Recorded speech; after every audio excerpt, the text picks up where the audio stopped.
The 2016 Hippocrates Awards for Poetry and Medicine were announced at a ceremony in London on the 15th of April. The NHS First Prize winner, Denise Bundred, was announced by Judge Wendy French. In this video, you will hear Denise Bundred in conversation with Hippocrates Prize co-founder Donald Singer. I'm with Denise Bundred, who has won the 2016 NHS Hippocrates Prize for Poetry and Medicine. Denise, would you start by saying something about yourself, your background?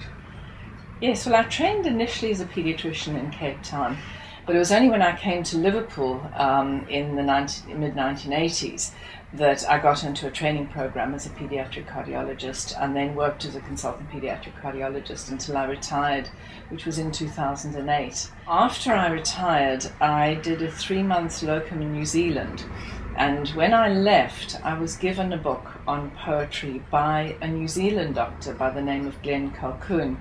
And that was my first experience that medicine could be written about in poetry. I'd never ever considered it before. And I had already intended to do an MA in writing at Liverpool John Moores University. And it was during that time, right at the end of that course in fact, that I really began to believe that I could write poetry, and that was how it all started. No, I was interested in writing a radio play, which again was on a medical theme. And although I don't generally write, certainly in my poetry, about anyone in particular, there are themes that come through about patients and about situations and about families and things they have to face when a child is diagnosed with congenital heart disease that interest me and to me are very emotional experiences and seem to creep into my poetry. I think once I started writing poetry, it was almost as if I had to write these medical themes out. So the poetry that I've written is almost entirely medical. You won the Hippocrates Prize. What are your reflections on the Hippocrates initiative? You've got 3 perspectives: as a poet who's entered, as a delegate to our annual symposia, but also as a medical professional. Yes. Well, I was fascinated by the Hippocrates Prize from the time that I first heard about it, which was about 2011. But the first competition that I entered was in 2012, and I had a poem commended in that and came to the symposium. And I really enjoyed all the discussions that went on during that day, because again it brought me closer to the idea of poetry and medicine, which, although I'd started and done a little bit by that time in that area, I had no idea of other poets doing it. I was only just beginning to find out about doctors who wrote poetry. So for me it was a big educational step to find out more about poetry and medicine. And I think that continued over the years, because I attended the symposium after that and had poems commended. So for me it was very interesting, particularly to read the anthology and see the wide diversity of poems which have a relation to medicine from the patient's point of view, from a carer or family member point of view, and then poetry's in the voice of health professionals, which again for me was still a pretty new thing at that stage and terribly exciting. It was something that almost gave me permission to write, because I was seeing that other people were doing it as well. The anthology is a collection of the winning poems in the NHS category from the UK, open entrance from around the world, but it's also young poets more recently. Yes. So these are people writing, whether they're members of the public or patients or carers or family members or health professionals of all types. But what are your thoughts on the value or use poetry might have within medicine more directly? Well, for me it was almost a way of writing out a period of my life which was really important to me. It was quite an emotional thing, and still is when I'm writing poetry about a memory that I've had of work that I've done, something that's happened. For me it was a very personal, pleasurable experience, difficult sometimes, but a very pleasurable experience. So from my own point of view, I gained a satisfaction from being able to put things down in a way which was precise and a way which I was happy with at the end. I think that everybody who's in these anthologies probably has different reasons for writing. So because the poems are so diverse, I think people have different ideas. But one thing which I was impressed with, I read at the Manchester Literature Festival in 2013 with Rebecca Goss, And the idea of the day was that she had just published a book which had been shortlisted for the Forward Prize on her daughter Ella, who had died from congenital heart disease. And although I hadn't cared for Ella directly, I knew her mum from the medical context at that time. And then I started writing poetry after that, and the idea of the reading was that Rebecca Goss read from the point of view of the parent, and I read in the voice of the doctor, because most of the poetry that I write is in the voice of the doctor. And at that time, because of my contacts, there were some medical students in the audience, and they were completely overwhelmed by Rebecca's poetry, and it gave them such an insight as to what a mother and a family face with a child with congenital heart disease. So to me, the educational side of it is incredibly important, just because I believe that young doctors, nurses, other health professionals often don't have a lot of life experience.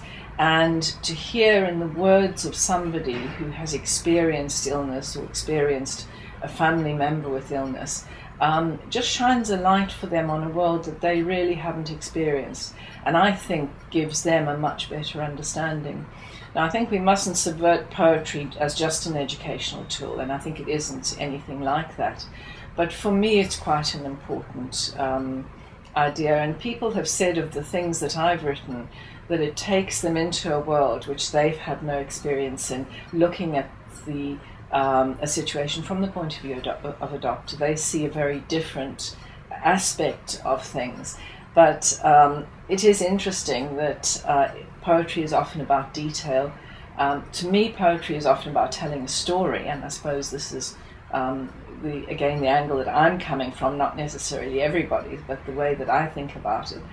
And if I can tell a story about a medical experience from a different point of view, and still convey it in the detail and things that a poem often does, that's something which to me is useful sometimes for other people, but I think to some extent it's useful for me as well. Medicine can be very technical, of jargon, of foreign language use, Latin, Greek, and so on, origins, long words.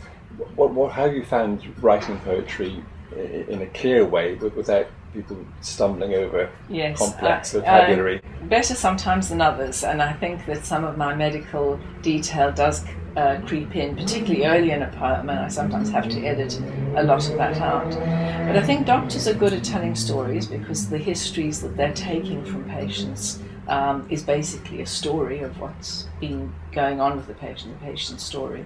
And I think we pay attention to detail to those stories. If we don't, we make major errors in diagnosis. I still believe that the diagnosis is very much based in the history that you get from the patient, even before you've done an examination. So I think doctors are good at taking histories and good at paying attention to histories. I think doctors are also good at trying to find precise language to explain what a certain situation is and to communicate that situation to others. So I think those were skills that I had already. I'd also written a lot of medical papers, and again I'd always tried to find exactly the right word, exactly the right description in the scientific language that I wrote in.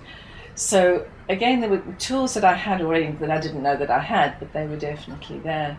And I think sometimes medical language can be quite evocative, and although sometimes the word may not be entirely clear, I know when I read poems by other people, there's sometimes words in them that I have to look up and find out more information about to get the full meaning of the poem. So I'm not apologetic if I do include medical words sometimes, but I think I would test them out with a writing group that I belong to and things like that.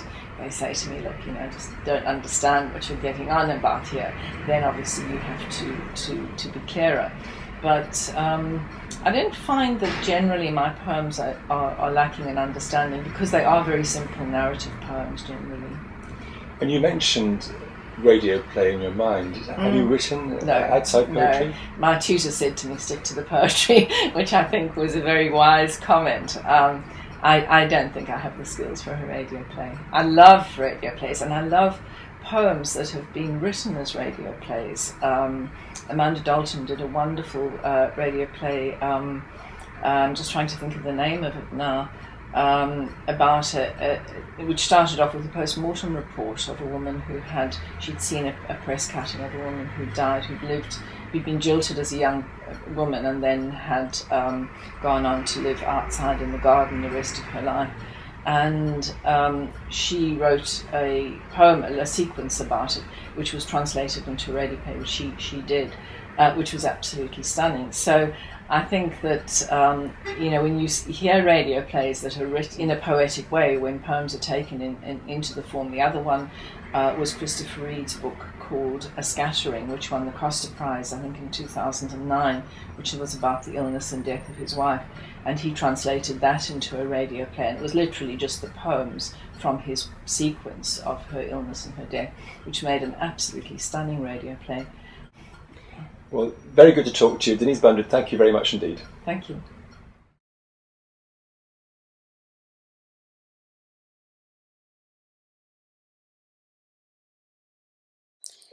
You will be able to find readings of other prize-winning poems from the 216 awards on our website, hippocrates-poetry.org.